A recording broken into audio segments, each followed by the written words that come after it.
She said, "You call this an engagement ring?" So I called off the wedding and gave it to someone who valued love, not size. I planned the proposal for months. Not because I thought bigger would be better, but because I wanted every small thing to feel like us. I booked our favorite rooftop at sunset. I made a playlist of the songs we've played on every road trip. I picked a ring I could afford after almost a year of saving. It wasn't huge, but it caught the light in a clean, honest way. It felt right in my hand. When I got on one knee, Ava covered her mouth and nodded before I even finished. She said yes. We hugged while the whole place clapped. A server brought out a little cake with "Forever" written in chocolate. We danced on that narrow strip of tile between the tables while a couple at the corner cheered us on. Walking down the stairs afterwards, her fingers laced with mine, I thought, this is the moment we'll tell our kids about one day. On the street, the air was cool and bright. She kept turning her hand, watching the ring flash under the streetlights.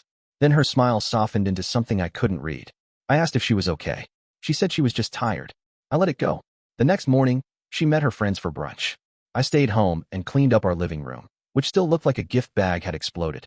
She texted me a photo of a mimosa and a heart. I sent back a dumb selfie and a line about counting down to see her again. A couple of hours later, she walked in quietly, set her purse on the counter, and stared out the window like she was waiting for rain. "How was it?" I asked. "It was good," she said, then rubbed her thumb across the ring like she was polishing a thought. "What's up?" "Nothing," she said. "Just thinking." That night, after we ordered takeout and put on a movie we didn't finish, she finally spoke. "Can I ask you something?" she said. "Anything." She looked at the ring again. "It's smaller than I expected." I felt my face warm. "Smaller? I mean, don't get me wrong. It's pretty. I just saw my friend's rings today. Emma's is big. Lily's is, too." Everyone kept holding out their hands. There were these jokes, like, "Oh, Ava, it's cute." She tried to laugh and couldn't. "Someone said you were probably saving for the upgrade." "Oh," I said, because there wasn't much else to say in that second. She rushed to soften it. "I love you." I said yes because I want you, not a ring. It's hard. I don't want them thinking you couldn't provide." That line landed with weight I felt in my neck and shoulders. I looked at her and tried to find the same glow from last night. "Is that what this is about?" I said. "What do people think?" She looked down. "It's embarrassing. I saved for this," I said, slow and even. "Every bit of it is from our life. I thought the meaning would matter." "I know," she said, voice low. "I know." We sat there with the TV on the wall. Outside, a car horn echoed and faded. She twisted the ring again like she was testing its fit, not on her finger, but in her world.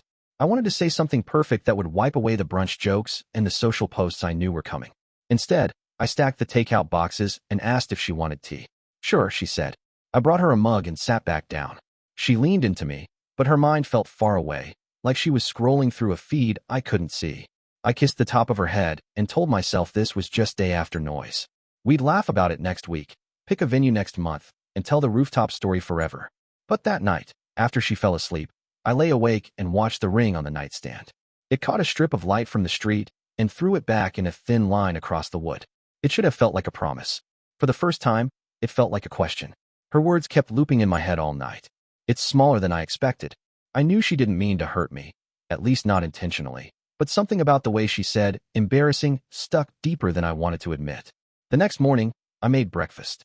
And the usual peace offering. She smiled, but it was one of those quick ones that doesn't quite reach the eyes. We ate mostly in silence. The clinking of forks filled the space between us. Afterward, I asked gently, "You've been quiet. Still thinking about what they said?" She sighed. "It's not just that. It's everything. You know how people talk." "People?" I leaned back. "Or your friends?" She hesitated. "It's just, when they compared rings, I felt small. I know it's silly, but it's hard not to notice." I looked at her, the woman I'd spent 5 years building a life with, and realized this wasn't just about jewelry. It was about what the ring represented in her world. "So what are you really worried about?" I asked. "That they'll think you didn't try." That maybe I settled. That one stung. Settled? "Ava, I spent months planning this. I worked weekends. I saved every bit I could. I thought the meaning mattered more than the size." Her voice softened. "I know you worked hard, Ethan. I do. But it's not just about me. It's about how people see us. I don't want anyone thinking you can't provide." I rubbed my temples, steadying my tone. "Ava, I didn't buy that ring for them. I bought it for you. For us." But the seed was planted. I could see it in her eyes, the way she looked at her hand like it was missing something. Days turned into weeks. The glow of our engagement started to fade. When people asked to see the ring, her smile was polite, not proud. She stopped posting about the wedding. No more Pinterest boards, just silence. I'd catch her scrolling through social media, photos of newly engaged couples with captions like, "He did good," or "Am I forever rock?" I saw the look on her face. It wasn't jealousy exactly. It was doubt, the quiet kind that eats at you over time. One night over dinner, I brought it up. "You've been distant lately. Is this about the ring again?" She set down her fork. "I can't pretend, Ethan. Every time I look at it, I feel less than." "Less than what?" I asked softly. "Loved? Appreciated?" She shook her head. "No, less than everyone else." That answer cut deeper than any argument. I stared at her, wondering when love became a scoreboard. "So what do you want me to do?" I asked. "Take out a loan? Buy a bigger one to impress your friends? Is that love now?" "I just want what I deserve," she said. I blinked, holding back the urge to raise my voice. "Ava, what you deserve is someone who gives you something real. Something made with love, but maybe meaning doesn't matter to you anymore." She looked down, silent. No tears, just the quiet tension of two people standing on different sides of something they used to share. That night, I sat in the living room after she'd gone to bed. I stared at the engagement photos still framed on our shelf. She looked happy in them, genuinely happy. I wondered if that version of her still existed, or if she'd been replaced by the person comparing us to strangers on a screen. I wanted to believe we could fix it. That love would be enough. But for the first time, I wasn't sure. After that night, we didn't fight. We didn't even talk about it much. That silence, that uneasy, polite quiet, became our new normal. And honestly, I think that was worse than arguing. I tried to keep things moving. We talked about venues, dates, and catering. Or at least I tried to. She'd nod, scroll through her phone, and say things like, "We'll figure it out later." But later kept slipping further away. Then one evening, I walked into the living room and saw her laptop open on the coffee table. She was comparing diamond rings. I froze in the doorway for a moment, trying not to jump to conclusions, but there they were, side-by-side images, bigger stones, higher prices. I sat down beside her. "What's this?" She minimized the tab too fast. "Oh, nothing. Just looking." "Looking for what?" I asked. "Someone else's version of happiness?" She let out a frustrated sigh. "You wouldn't understand." "Then help me. Explain it."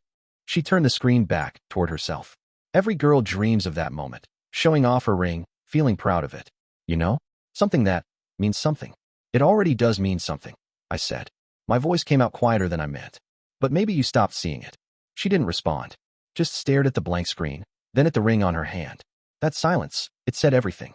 Later that night, when she went to bed, I stayed behind. The ring box was still in the drawer where I kept it before the proposal. I pulled it out, opened it, and stared at it. When I first bought it, I couldn't stop smiling. It was simple, elegant, something I knew would suit her. Now, under the soft light, it looked different. Not because it changed, but because we had. What used to be a symbol of us, of years of late-night talks, now felt like a reminder of how quickly love can shift under the weight of comparison. I thought I knew her. Thought we were past that kind of thing, measuring ourselves against others. But maybe I was wrong. And maybe, somewhere deep down, she wondered the same about me. Over the next few weeks, the distance between us grew. Our conversations turned short, practical, more about errands and bills than feelings or plans. We used to laugh over dinner. Now we finish our plates in silence. She'd still wear the ring, but I noticed how she'd tuck her hand into her pocket when we were around people. Once, during brunch with her coworkers, someone said, "Let's see the rock." Ava smiled politely, lifted her hand, then changed the subject before anyone could comment. When we got home, she was quiet again. I didn't bring it up. I didn't have to. It wasn't just about her friends anymore. Everywhere she looked, every scroll through social media, there were perfect pictures, perfect rings, filling her screen, reminding her that somewhere out there, someone else's story looked shinier than hers. It wasn't envy. It was exhaustion from trying to measure up. One night, as I closed my laptop, I glanced at her on the couch. She was staring at a post, a couple smiling under string lights, her hand front and center, the caption reading, "He went all out." Ava's thumb hovered over the screen. Then she locked the phone, leaned back, and let out a slow breath. I wanted to reach for her hand, remind her that we didn't need to be like them. But she looked so far away, like even if I did, I wouldn't reach her. And for the first time, I wondered if love alone could compete with the world she was comparing it to. By now, the excitement that used to fill our home was gone. No more talks about wedding colors or first dance songs. Just two people quietly going through motions that didn't feel like love anymore.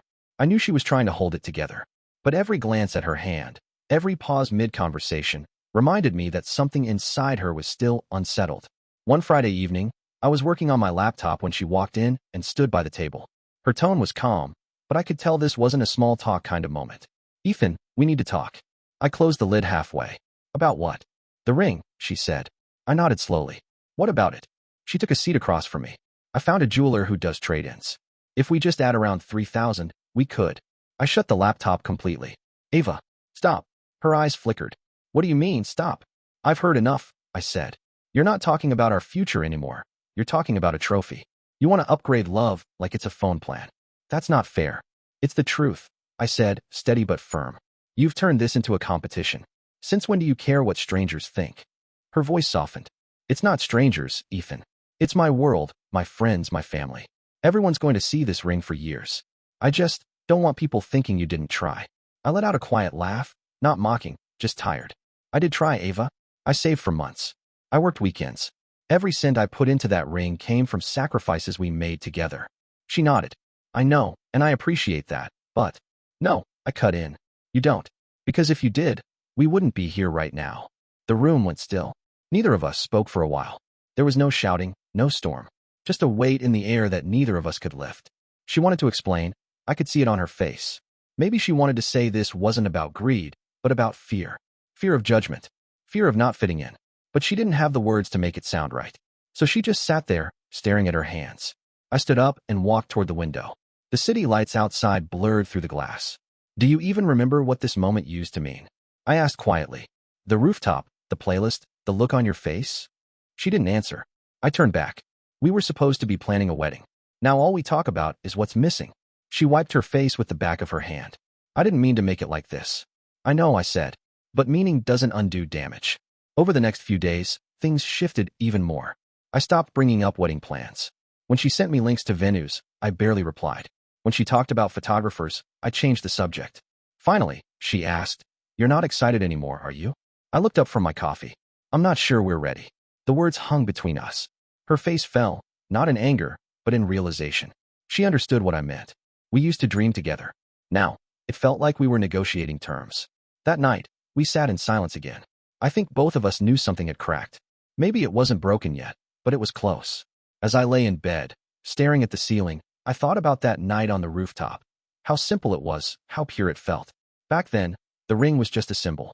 Now, it had become a scoreboard neither of us had asked to play on. A week passed before either of us said anything real again. We went about our days like polite strangers, sharing space, not connection. The air between us felt heavy, filled with words we didn't know how to say without hurting each other. Then one afternoon, she sat across from me, scrolling through her phone with that same restless energy. I could tell she wanted to say something. Finally, she did. I talked to a friend today, she said. She mentioned a jeweler who. I cut her off gently. Ava, please. We've had this conversation. I just want to fix this, she said. Everyone keeps saying. I closed my eyes. You're letting everyone write our story. She frowned. I'm just trying to make things right. But right, to her, meant bigger. Things I couldn't buy, not without losing myself. Later that evening, I saw her phone light up on the table. A new post. Her hand, the ring, a caption. When love meets standards. The comments poured in fast. You deserve the world, girl. Manifest that upgrade. Know your worth. I didn't even need to read more. It wasn't just a post. It was a message to her friends, to strangers, to me. When she walked back into the room, I asked quietly, Is this who we are now? Broadcasting our problems to people who don't even know us. It's not about us, she said. It is about us, I replied. You just told the world I'm not enough. She opened her mouth to speak, but stopped. Her eyes filled, not with anger, but with something like regret. I didn't mean it like that. I know, I said. But meaning doesn't matter when the damage is public. I stood up and took a breath. I can't do this anymore, Ava. You're chasing a version of happiness I can't afford. Not just with money, but with peace.